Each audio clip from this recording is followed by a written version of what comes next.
Molt bon dia, benvinguts un divendres més al programa Gent de Benidorm. Avui tinc en companyia meua a Vicent Martínez Rostoll. La gent, els seus amics el coneixen per Vicent Gepa. És un dels antics pescadors de Benidorm. Fa poquet ha complit 80 anys, però ell continua molt vinculat a la mar. El poden veure tots els que s'arriben per el moll remendant xàrcies per allí, perquè això és la seva vida. Vicent, bon dia, benvingut. Bon dia.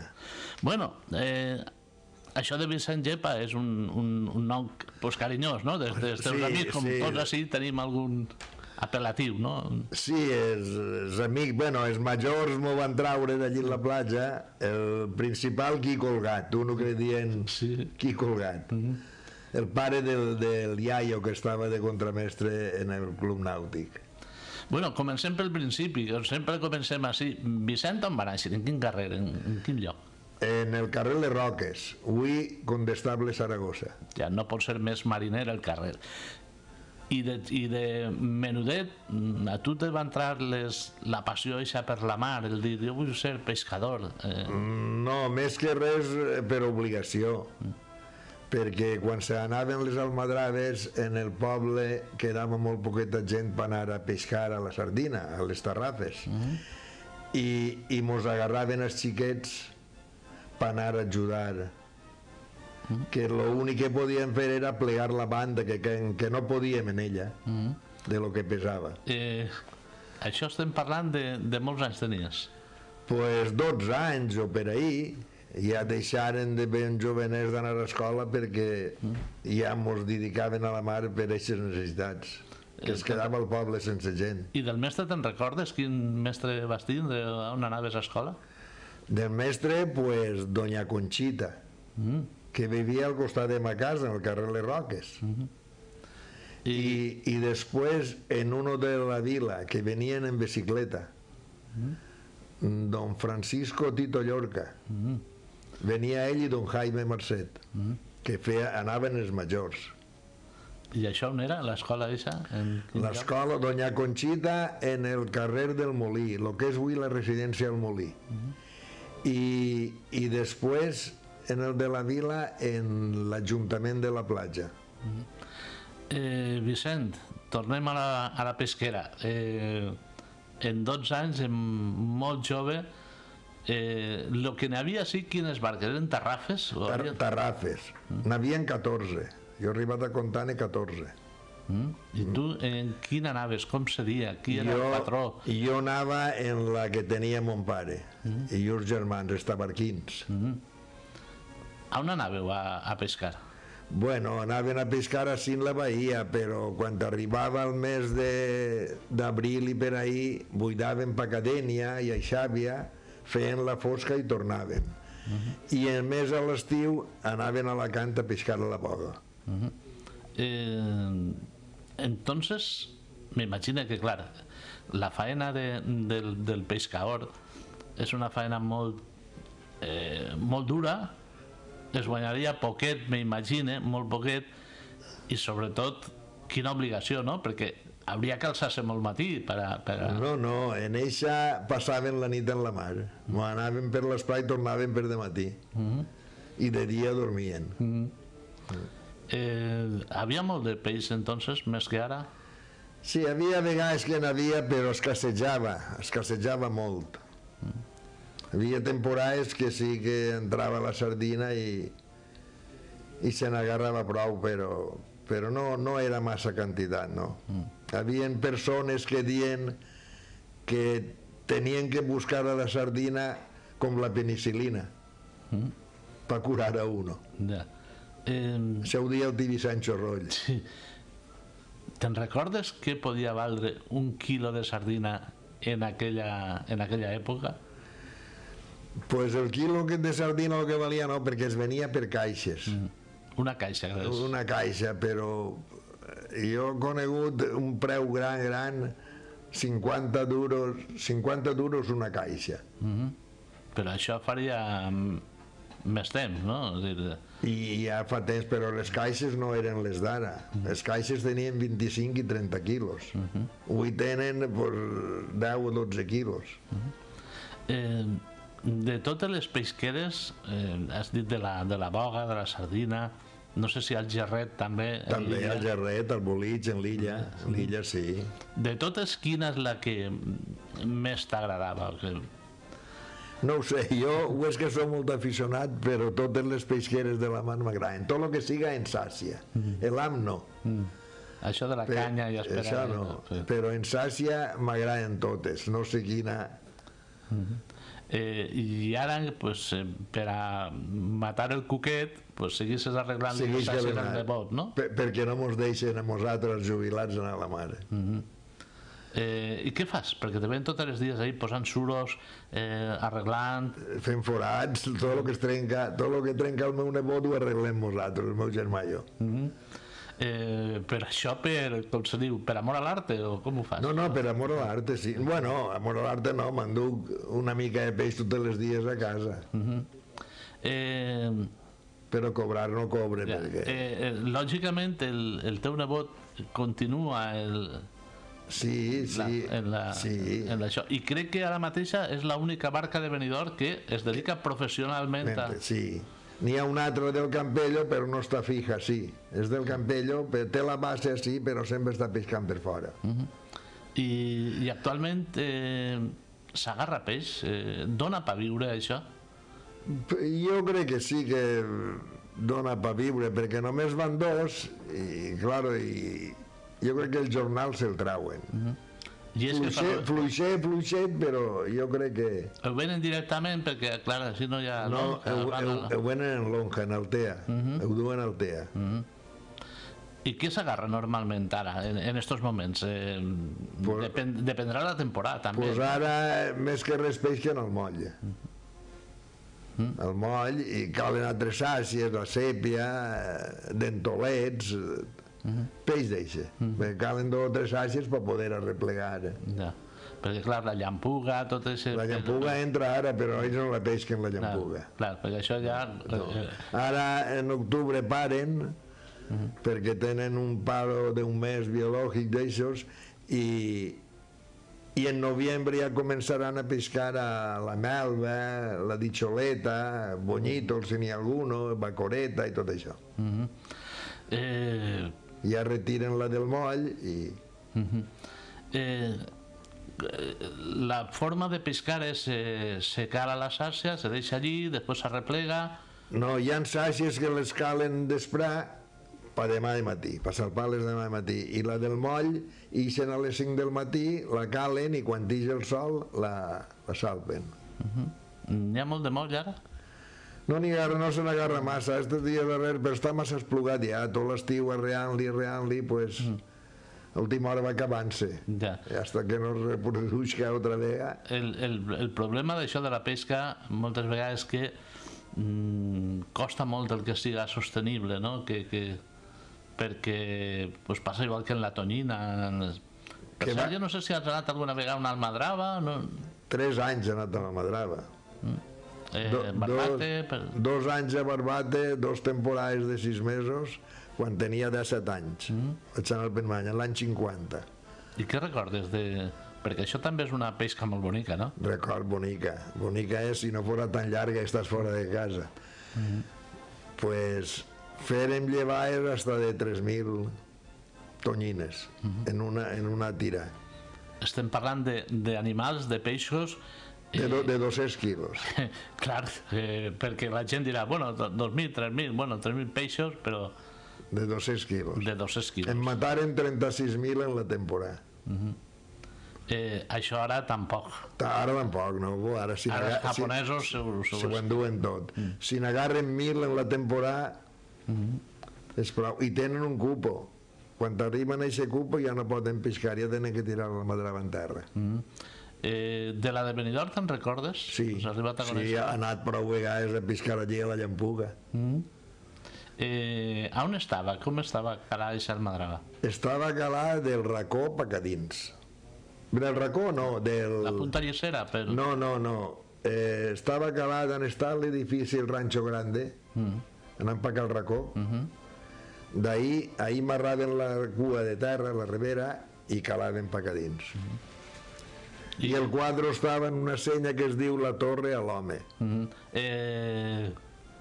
Ahir has vist agarrar moltes tonyines? No ho ha vist pescar, però ha vist quantes agarraven, però sí era peix més xicotet. Era peix de 15-16 quilos. No és el mateix que en l'estret, clar, lògicament.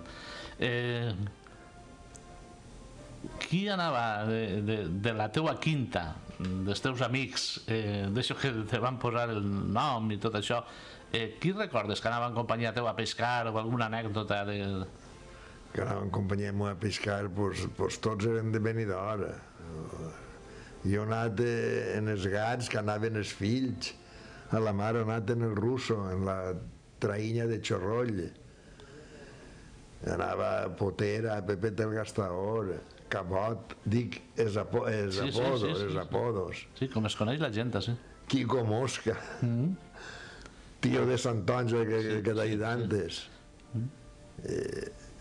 Pere Entero, el pare de Pepa la Catarra, Perinxa, es dic els apodos, perquè el nom, doncs, sí, quasi tots que havien en aquesta època es coneixia. Com era la vida en Benidorm en aquella època? Quan tu te recordes que anàveu a pescar, què feu quan tornàveu a casa, per la vesprà?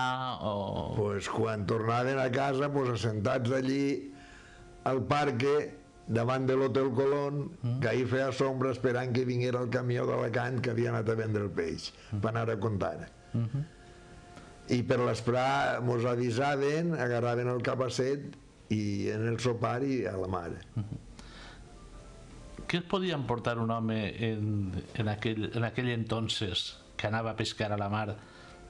Què portava a casa? És dir, en pessetes, clar. En pessetes, doncs si arreplegaves 20 duros era un dia gran. Arreplegaves 20 duros en un dia, era un dia gran. Poc, molt poquet. Amb que la vida estava molt més barata que ara. Clar, lògicament. Però també en l'hivern es prenia fiat i ho pagaven quan venien de la Madrava. És quan es feia la temporada i duies tots els diners junts. Imagina que també teníeu possibilitat, perquè així ja s'ha parlat altres vegades d'això, Benidorm tenia dos facetes, dos cares. La cara del camp, la gent que vivia en l'horta, que plantava tomàquets i cebes i pebreres i tal, i la gent de la mar. I també hi havia com una mena d'intercanvi, no? La gent de l'horta baixava verdures, hortalisses, la gent de la mar donava peix. Sí, i a més la gent de l'horta i els poquets obrers que havien, la majoria anaven a la mar i de dia treballaven en terra, o bé a l'obra o bé en el camp. La majoria anaven a la mar.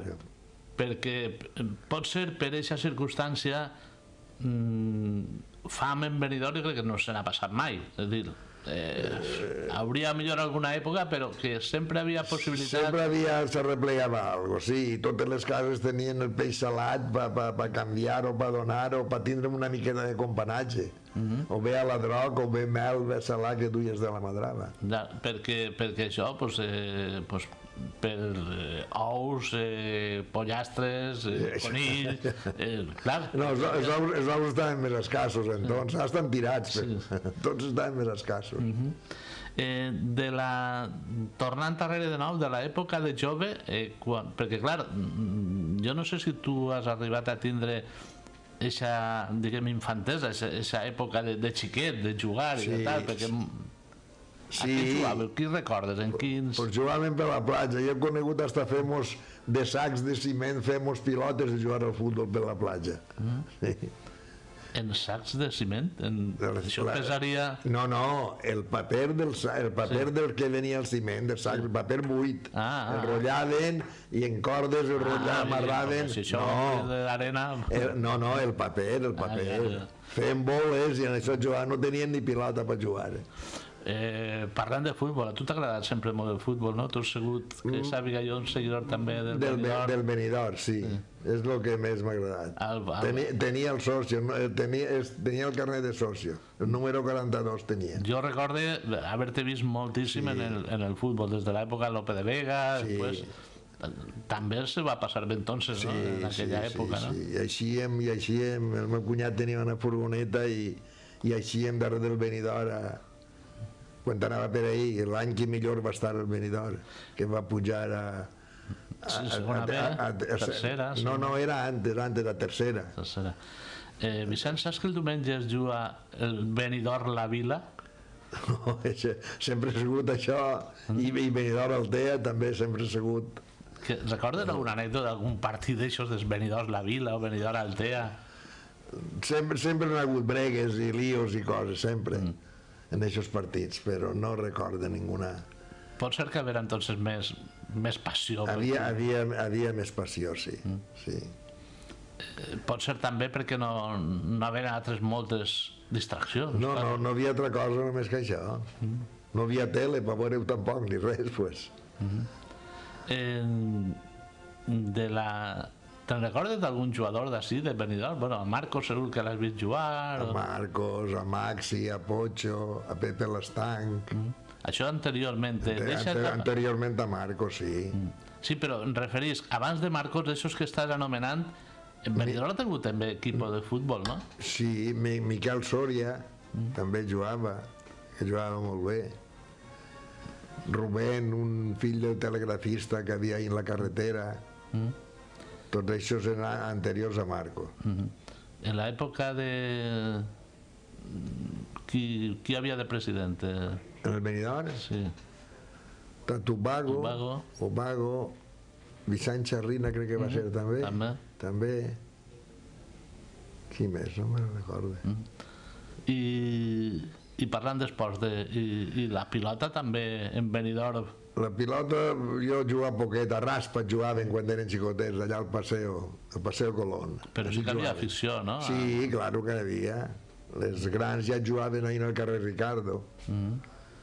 Gaspar el Santapolero, Andreu, els Bessons, Potera, Pepe Carronya, això ja venien darrere.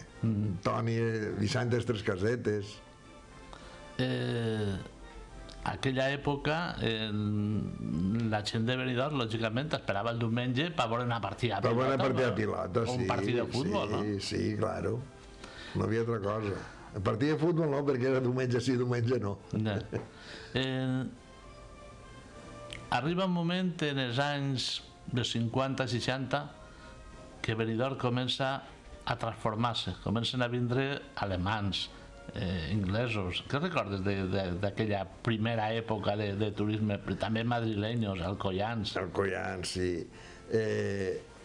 Jo me recordo que molts cotxes d'estos estrangers que es clavaven a la platja i estava a l'arena a nivell del camí d'entrar al moll, i es clavaven quan tot era seguit i venien a demanar auxili a la platja per poder treure els cotxes de l'arena. Com es treuen? En dos maneres? Espentant-los o posant-los draps baix de les rodes i ajudant a espentar. S'enclavaven molts en l'arena de cotxes. Ara no, ara qualsevol cotxe va per damunt l'arena com si tal cosa, entonces... No havia 4x4 d'aquests, no? I en la platja de Llevant, dels primers xalets d'aquella gent, m'imagino que per a vosaltres això seria una novetat, no? Nosaltres, pues mira, el que feien que venien tots a buscar-nos a la platja. Ferrandis tenia una barca i la tenien al xalet. Els paians en el xalet groc tenien la barca. Pues quan venien a la platja, vamos a echar la barca al agua. Venien i Ferrandis mos pagaven camisetes, que tenien una fàbrica de fer camisetes en Alcoi, i els paians mos pagaven en paper de fumar, en llibrers de paper de fumar. Així mos pagaven. Diners no en treien uno. Menos mal, ¿no? Algo treu, ¿no? Això són coses que un ho recorda. algú ha comentat així també que els diumenges els joves de Benidorm així a passejar per allí per veure les criaetes dels madrileños per l'altra platja, sí, a buscar les criades. Tu també ho has fet, això? Sí, també tots, sí. Es lligava molt. Claro, que es lligava. Bueno, coses curioses d'un home que fins a quina edat vas estar anant a la mar? Jo vaig estar anant a la mar pues hasta el 60 y pico. Després ja anava a la mar, perquè la mar no me la deixava mai. L'únic que, com en la mar havia poquet, em vaig tirar a la pintura. Però quan tenia una barqueta meua, pues els divendres i dissabtes, no, dissabtes, diumenges anava a la mar. No venia el peix. Ja, era per a tu. Però el segur sí que el pagava. Pagava el segur de la mar i el de terra. I el peix me'l partíem. Anàvem a la Ulleta, anàvem al Bolitx, anàvem a la Batuda, anàvem al Tresmall, i tot això ho t'enganyen a la platja, les àcies eixes. Algun amic més? Sí, claro, en altres amics, sí. Domingo Almiñana, Enrique Mayor, el de l'Hotel Maisu, un cosí meu, el Tagalo. Conegut el Tagalo, no? El curro que li diuen, que estava de municipal allí pel moll. Sí. Pues tots això ens ajuntaven i ens han divertit prou. Lo de la pintura era de brocha gorda, no? De brocha gorda, sí. Per què? Perquè va així deixar faena? No, perquè quan arribava la primavera, que havia que començaven a vindre els veranats, venien a la platja a buscar, o bé va pintar persianes o balcons o el que fora, i després Andreu el Xitlero va vindre a buscar-nos a la platja, va pintar, i quan no havia faena, pues, quan no anaven a la mar ho tenia faena, o bé anaven de matí, després no anaven, descansaven per anar a la mar, i és a dir, que hasta que al final em vaig tirar seguit a la pintura. Bueno, dona la impressió de que tots els que éreu de Benidorm, que anàveu a la mar, que teníeu el lloc de reunió allí en la platja, quan algú necessitava mà d'obra, pues anava allí. Sí, venia i buscaven, sí. O bé per traure la barca de l'Alcoià, o per pintar el balcó. O per pintar el balcó, sí. Sempre havia una xapuseta o altra, sempre. Bé, i ara m'imagino que quan t'arribes, crec que va ser el mes de juliol, no? Els 80 anys? Sí, el dia 6. Has arribat a aquesta edat i ara m'imagino que el que penses és seguir disfrutant de lo que més t'agrada. Jo sí. Encara vas algun dia en el teu nebot per matar el cuquet? No, és que fa por anar. No, però hombre, però en pla d'aficionat tampoc. No, que diuen que si t'agarren poden llevar-te la paga. Fa por. Hombre, no sé jo, m'imagino que... Hi ha puestos que sí que deixen anar, si en Alacant no, o en València no. No, però jo dic, home, si tu vas a pescar no sé, al calamar, o sigui, un dia, un fin de setmana... No, ahí puc anar. Claro, això que dic. A lo deportiu sí. A lo deportiu, lògicament. Però com a mi l'AM no m'agrada, pues... Ja. L'AM no m'agrada. El curri i tot això tampoc. No. He anat algun dia, i he anat, però... El que m'agrada és la sàcia. Bueno, pues... Jo per matar el cuquet no puc estar mirant la tele en casa sense fer res. Bolses per cigrons, per les dones, per això, el que sigui. Però, bueno, jo crec que millor tu passes és allí en el moll, que coneixes a tot el món. Allí en el moll. Les barques de Cervera. I estarem correguts per tot el món. Tu saps les fotografies que mos fan? Clar. Te fan fotos allí. Ui, la gent no paren de fer fotos. I pregunten, ¿y esto para qué es? Sí. I no demanen permís. No, res. Home, com estàs en un lloc públic, doncs també... Vicent, mos queden 6 minuts. Jo no sé si mos serà quedat alguna cosa que contar o alguna anècdota o de relacionar el món de la mar o de la pintura o d'alguna cosa, de les festes del poble. No em parla de les festes del poble tampoc, però no sé. Del menjar, què és el que més t'agrada menjar? Què és el que jo no sé si eres bon cuinero, A no? mi, jo cuiner no. A mi el menjar que més m'agrada és l'arròs amb fresols. Per què serà que molta gent coincidís en este menjar, a mi el que més m'agrada. Perquè... I com no podem menjar massa arrossos i coses, perquè tots tenim alguna cosa... Sí. Tots tenim que passar la ITV i tal. Bueno. I del peix, de la mar, a l'hora de menjar, si te donaran a triar, triaries les gambes, una lechola, una sardina... Ai, l'agulla és un peix que m'agrada molt. Quin arròs més bo? Per fer arròs caldós en espinac m'agrada molt, però no mos deixa. Ara estem en el temps d'ella que n'hi ha d'agulla jove i no mos deixa anar a pescar-la. Però no la pesca ningú, tampoc? Ningú la pesca. L'únic que té art per pescar a l'agulla sóc jo. I el tinc allí perdut. Sí. Li van escriure una vegada una carta a no sé quin ministeri per veure si mos deixava perquè no es perguera i ni mos van contestar. Només per anar un dia perquè no es perguera, les oronetes i l'agulla. Pues nada, agarreu una barca un dia on aneu i ja està. I ve la patrullera. Home, la patrullera. Però això està prohibit, el pescar a l'agulla? Està, clar, bueno, està prohibit perquè no hi ha barques per això. No hi ha gent per anar. Ahir necessiten 5 o 6 homes i les barques tot només que en duen a 2. Els professionals que van a la mar. I com és aquesta pesca de l'agulla? És com el bolig, però surant, no va per fondo. I perquè l'agulla és per amunt? Sí, l'agulla va per damunt l'aigua, vas mirant-la pel sol, la vas nedar pel sol, cales i... I ara que dius això, i el rall? El rall. La pesca del rall, perquè jo sí que recordo haver vist pescar el rall. Sí, jo n'he fet 3 o 4 de ralls, encara en tinc 2. L'altre dia n'hi vaig donar un al meu nebot, a Paco, el coneixes? Paco Botella. Però sí, però bueno, el que passa que hi ha que saber, perquè això hi ha que plegar-lo, saber tirar-lo. Jo no sé tirar-lo. A un altre xic li n'ha donat uno. Bueno, li vaig deixar, i el té ell. I un altre que en tinc allí baix en la platja. Però això és fets a mà tot, la sàcia. Tenim que explicar, perquè aquells que no ho sàpiguen, que el rall era una pesca que es fa des de la platja a la salpa, a la lliça, quan anava al llosar. Al llobarro, sempre agarraven llobarros també. I clar, és dur plegat, se tira, s'obri, i per baix porta uns ploms que quan s'atises se plega per baix i se tanca. Ho dic perquè jo de menut he anat amb mon pare a pescar. Tontío en tenia uno allí en l'això. Per això dic que i és una cosa preciosa. Sin embargo, pues se pedrà. Es pedrà, hi ha que saber-lo tirar. Jo no sé tirar-lo. Més que tot consistís en saber-lo plegar.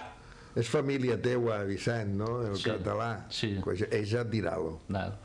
Això va intentar ensenyar-me a mi l'any passat. Bueno, pues, Vicent, m'agrada molt que estigués avui. El tema de la pesca, m'hauria agradat també tindre un capità d'Almadrava, però clar... Vols que es diga quan em vaig deixar jo d'anar a la mar? Ara que em ve al cap. Jo anava en Xorroll a la Traïnya, Miquel Russo, no sé si ho has conegut, de patró. I tenia nòvia i una nit no vaig anar a la mar. I mataren 300 o 400 caixes de la droga i guanyaren 3.000 pessetes. I ja no vaig anar més a la mar. Em vaig volar i s'acalar i ja no vaig anar més a la mar. Es va sentir culpable. Ahir vaig acabar jo d'anar a la mar. Perquè estaves en la nòvia, en veritat. Sí. És que ho sabia. Ja vaig seguir en la pintura. Bueno, Vicent, moltes gràcies d'haver vingut, d'haver-nos contat coses tan interessants. A tu per haver-me convidat. Aixina que hasta així ha arribat el programa Gent de Benidorm amb Vicent Gepa, que és com tot el món el coneix, O tabarquí, com vulguis. O el tabarquí. Com vulguis. I tots els que ens estan escoltant i tots aquells que ens veuran després en les repeticions del programa i en el vídeo que posem en YouTube, en Onda Benidorm, dins de la pàgina municipal, Benidorm.org, pues ahí estan aquestes declaracions. Gràcies, bon dia. Bon dia.